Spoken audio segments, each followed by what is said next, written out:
Bonjour. Hello. Hola. Marhaba bikoum. Sur le fil, Le podcast d'actu de l'AFP. des nouvelles choisies pour vous sur notre fil info. Le grand rendez-vous annuel sur le climat, la COP28, démarre bientôt à Dubaï. Cette COP-là est la plus importante depuis l'accord de Paris selon certains experts. Il faut accélérer la transition énergétique pour pouvoir réduire plus rapidement les émissions de gaz à effet de serre. Des débats acharnés sont attendus sur les manières d'y arriver, et en particulier sur la sortie des énergies fossiles, responsables des 3/4 du réchauffement. De plus en plus d'acteurs, des ONG, mais aussi des pays, exigent l'interdiction de tout nouveau projet. Alors que le système économique mondial dépend encore largement du pétrole et du gaz, l'électricité, le transport, l'industrie, comment s'en passer plus vite ? Élément de réponse avec Lola Valéjo, directrice du programme Climat du groupe de réflexion IDRI, l'Institut du développement durable et des relations internationales, et mon collègue Yvan Couronne, qui coordonne l'équipe des journalistes de l'AFP qui couvre cette quinzaine cruciale pour le climat. Sur le fil. Pour la énième fois cette année, le secrétaire général de l'ONU, Antonio Guterres, a lancé un cri d'alarme le 20 novembre à l'ONU lors de la remise d'un rapport sur les écarts d'émissions. Les dirigeants ne peuvent plus remettre les décisions à plus tard. Nous sommes au bord du précipice. La COP28 doit nous préparer à des mesures radicales, maintenant.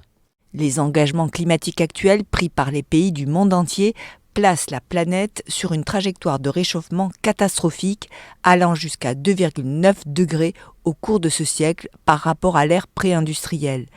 Cette COP doit justement permettre de rectifier le tir et d'accélérer la transition énergétique, selon Lola Valéjo, spécialiste du climat. C'est un moment de vérité qui est important parce que, en plus de faire le bilan de l'action passée, c'est un moment où on est censé se donner des signaux collectifs pour informer l'action des pays à venir.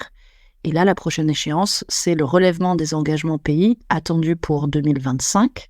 Et ce sont des engagements qui devraient courir jusqu'à 2035. Alors comment on fait ?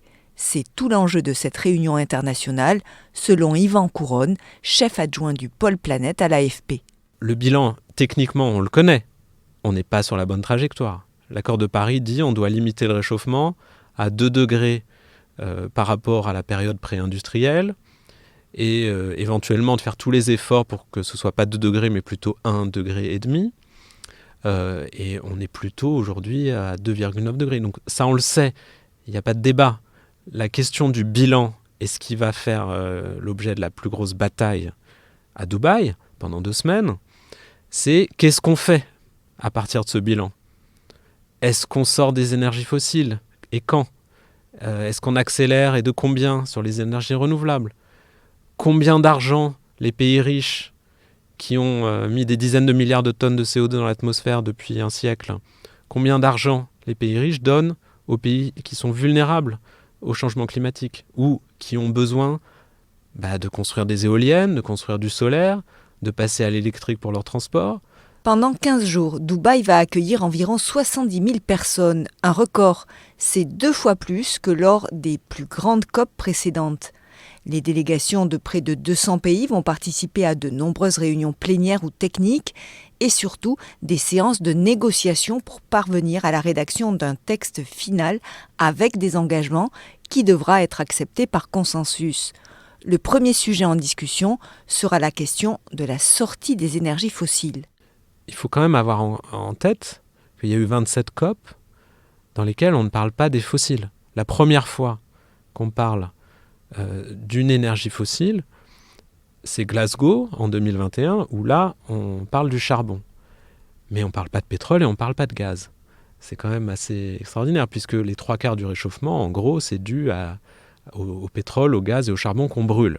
Ce sujet fait l'objet d'une campagne en faveur de l'arrêt de l'ouverture de nouveaux sites d'extraction, des bombes climatiques selon les ONG. Souvenez-vous de ces militants britanniques qui ont multiplié les actions dans les musées pour mettre ce sujet à la une. Il est temps d'agir et d'arrêter de parler. Il est temps d'arrêter le pétrole. Ça, c'est l'enjeu. Donc, il y a des débats infinis sur est-ce qu'on doit écrire dans le texte de fin de la COP qui doit être adopté par consensus, est-ce qu'on doit écrire qu'il faut sortir des énergies fossiles ou réduire les énergies fossiles ou réduire les énergies fossiles sans captage et stockage du carbone. Les Émirats arabes unis, hôtes de cette conférence, estiment que l'on peut faire une transition douce en s'appuyant sur des technologies qui permettent de capter le CO2.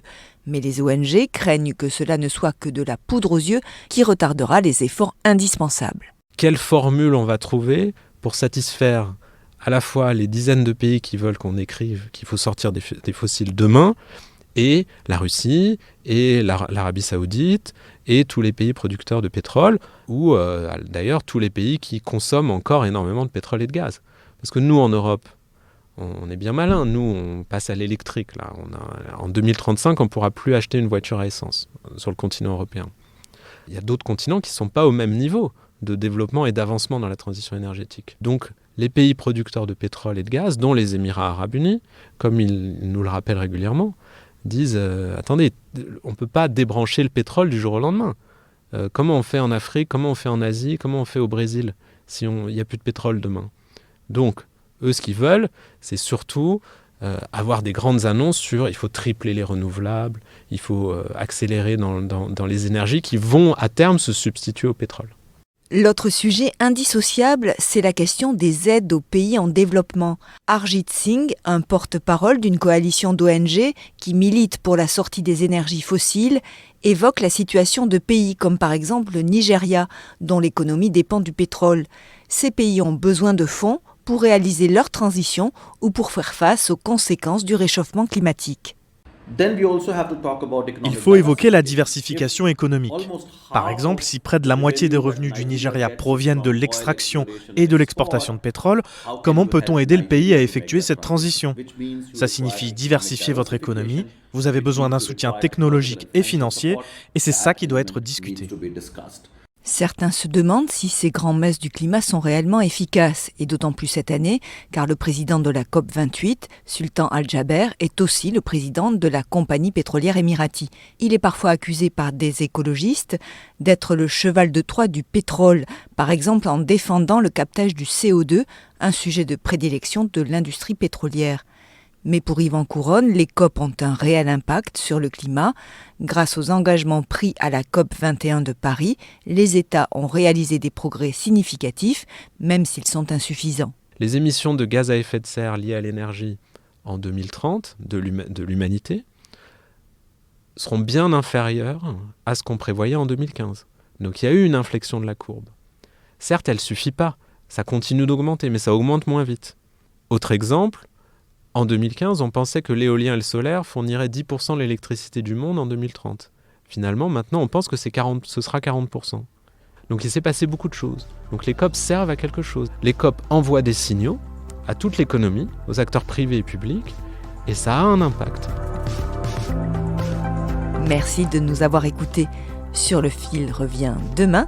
Je suis Emmanuelle Bayon. À bientôt.